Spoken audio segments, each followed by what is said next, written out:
Hello, thank you very much for coming to the presentation. My name is Mohammad Bahrani. I'm a research associate at University of Southampton. And today I'm gonna present the project that we're doing, which is called ESPRESSO, which stands for Efficient Search over Personal Repositories, Secure and Sovereign. The ESPRESSO project is a UK research and innovation funded project and focused on decentralized, privacy-preserved search, and is based on a collaboration of University of Southampton and University of London. The Espresso. I'm just gonna tell you a little bit about the research that we do in the School of Electronic and Computer Science. They are doing leading research in AI that prioritizes ethical consideration, cybersecurity, telecommunications, smart systems, and robotics are other research areas that the school focuses on. And our project is based on the Web and Internet Sciences group WAYS, and the main research areas that we're doing in the WAYS group are web science, data science, analytics, information retrieval, and the analysis of social media, the impact and behavior on it on people and society. Okay, so I'm just gonna start getting into the architecture of ESPRESSO. And before I do that, I'm just gonna briefly go over centralization and decentralization. So we all know about centralized search. Centralized search, all the data are centralized and separated from centralized and managed by third-party entities. And when you do a search, it gets access to data in the centralized entity, and the user doesn't have any control over how the data is being managed. Of course, there are advantages of centralization. It's a very familiar standard, and it's been used for ages, and there's been decades of research and development leading to mature systems for efficient search on centralized systems. And the management of centralized systems is quite easy as well, because having a decentralized party that manages data with making it easy for troubleshooting and giving updates and stuff. Obviously, there are downsides and problems with centralization. As you see that there's more and more demands for research on going towards decentralized search, and the main concern is privacy. Sensitive information are at risk. The other issue is scalability, and more important is access control. Users need to have access over the data. So that's where decentralized search comes into play. So on decentralized search, as you know, the data is spread over multiple nodes and entities, and a very general form of decentralized architectures. The data is stored on individual devices or servers related to each user. So what ESPRESSO project aims to do? So we are trying to leverage the decentralization and also use other privacy preserved elements and develop architecture for privacy preserved search. And then following that, we're aiming to standardize information retrieval models for this architecture. The two concepts that makes ESPRESSO privacy preserved is decentralization, as I said before, and second one is personal online data stores, or pods. So what is a pod? Pod refers to a system where individuals can store, manage, and control the data online using secure technologies. So in ESPRESSO, we're using a pod ecosystem called Solid. Solid projects were initially introduced by Tim Berners-Lee, the inventor of web, and it's it states that it comes up with a solid server which are very secure and follows all the solid principles like secure authentication, authorization, TLS, and bring them into personal online data stores. So on this a solid ecosystem, you can have a solid server which every request to it needs to be authenticated and authorized through HTTP standards. And you can create personal online data source or pods within the server for users. The other thing about Solid is that it relies on web ID. So a web ID is a decentralized user identity. It's a user which is in the form of a URL. For example, for a user called Mohammad, can be Mohammad.example.com, blah, blah, blah. So it will be my user ID. So I'm just, you can see an example of a solid pod. How does it look like? So in a solid pod, we store all the files and documents related to user. So the user has full access over them. And all other, doesn't necessarily need to be textual document, it can be any data. And then we need to have an access control list, which we call it ACL. So what is ACL is a list of other web IDs who can have access to or allowed to have access to your files and data.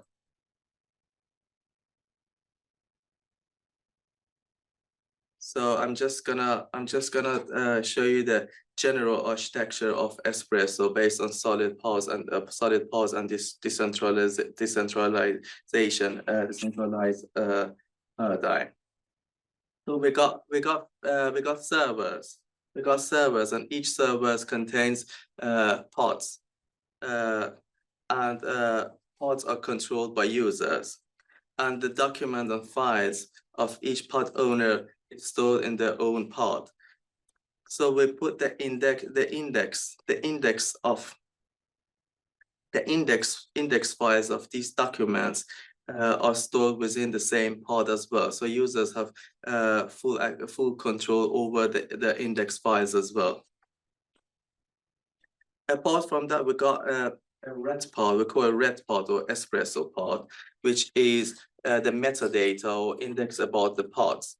Like, for example, the inverter index about the pods, like the term frequency with respect to pods, how many pods that term occurred in.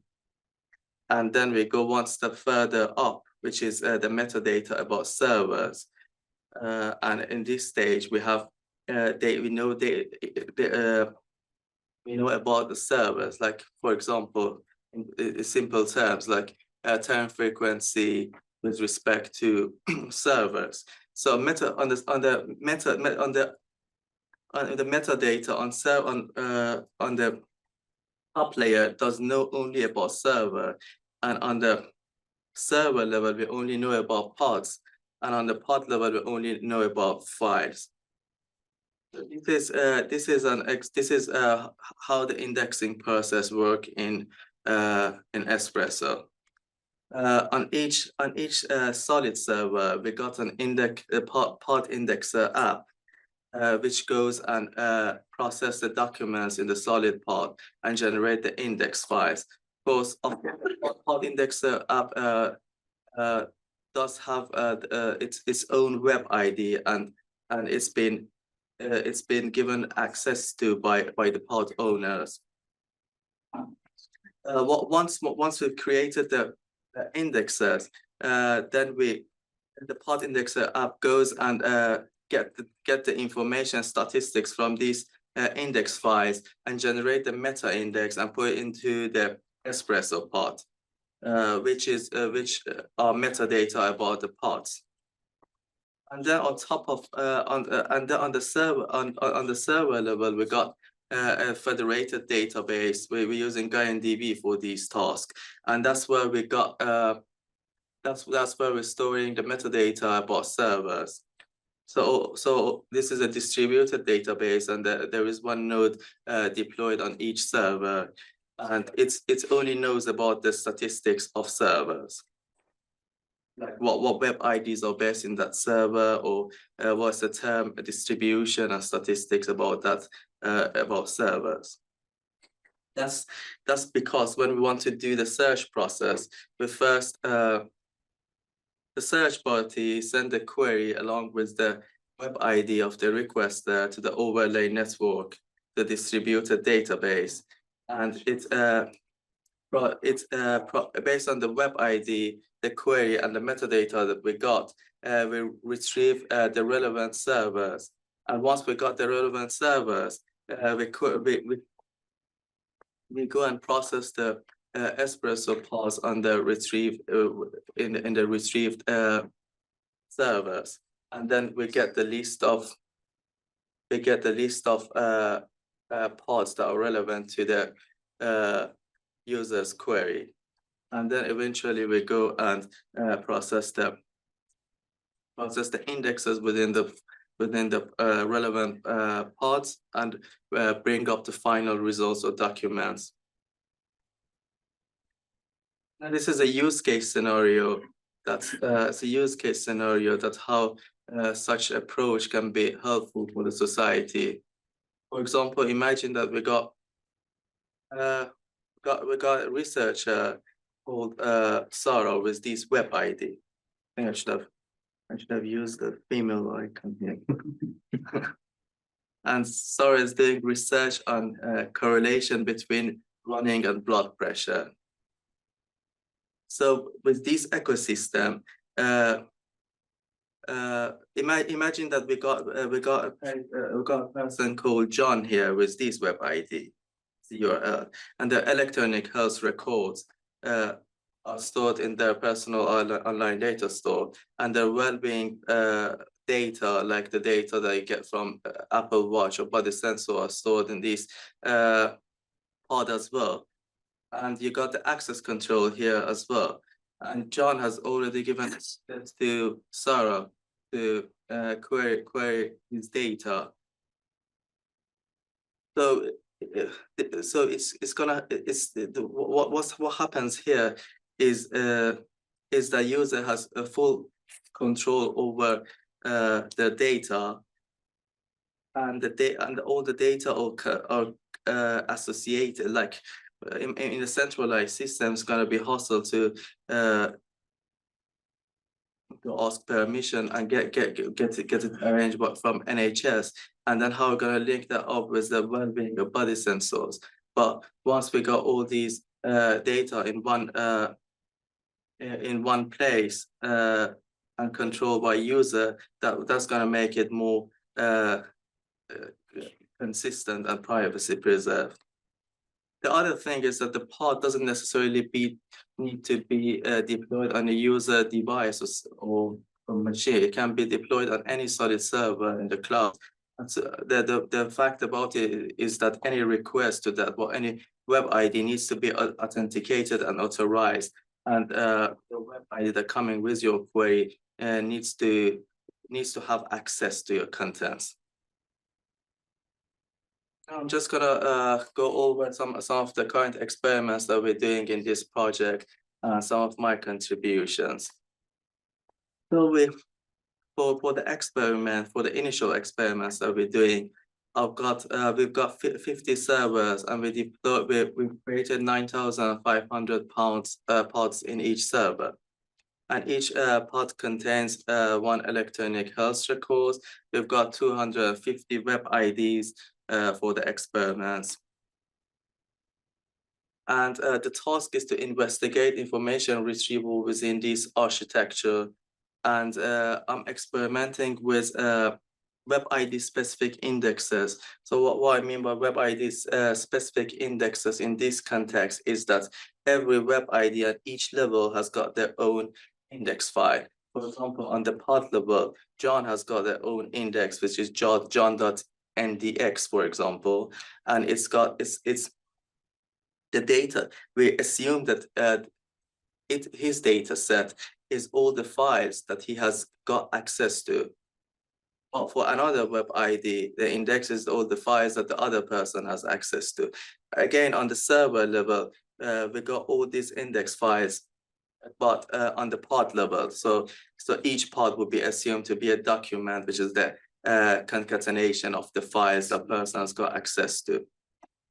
I'm using Lucene to generate documents, to generate indexes from the documents at each level.